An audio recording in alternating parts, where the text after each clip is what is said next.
a lot of people are having symptoms of malaria right now.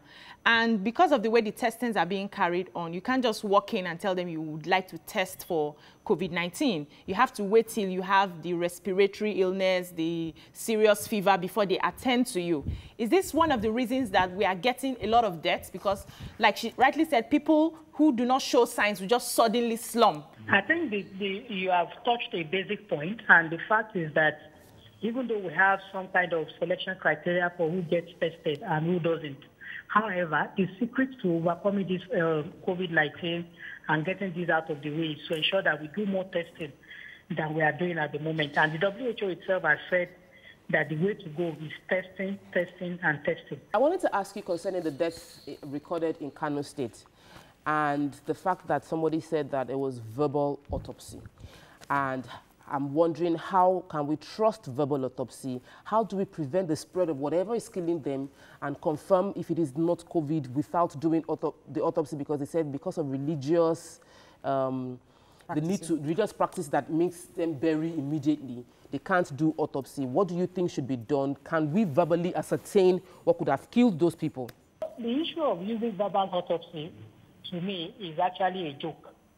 And this is because with this so-called verbal autopsy, especially when you are dealing with a virus that is evolving and could have myriad symptoms, it's very difficult for you to be able to pinpoint and say exactly that this death is actually from this virus or some other infectious disease.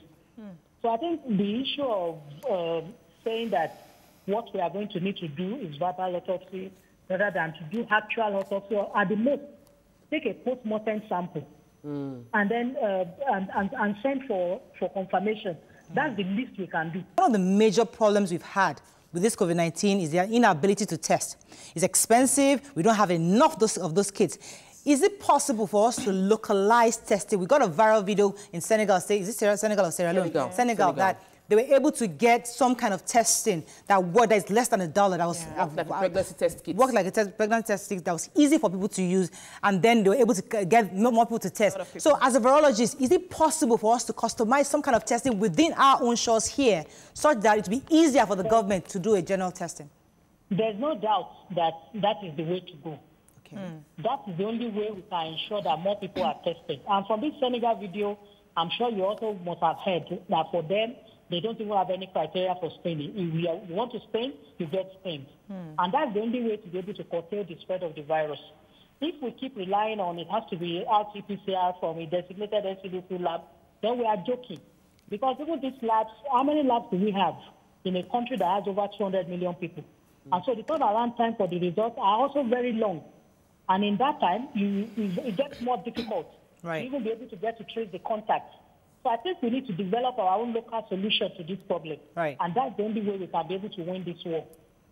All right, ma. So a lot of people are beginning to use face masks now. We're making the local, it's compulsory, and we're making the local ones with the Ankara fabrics and all, because one of the advices we got in the paper some time ago was that we should stay away from the medical grade face mask so that it will be enough for the healthcare professionals.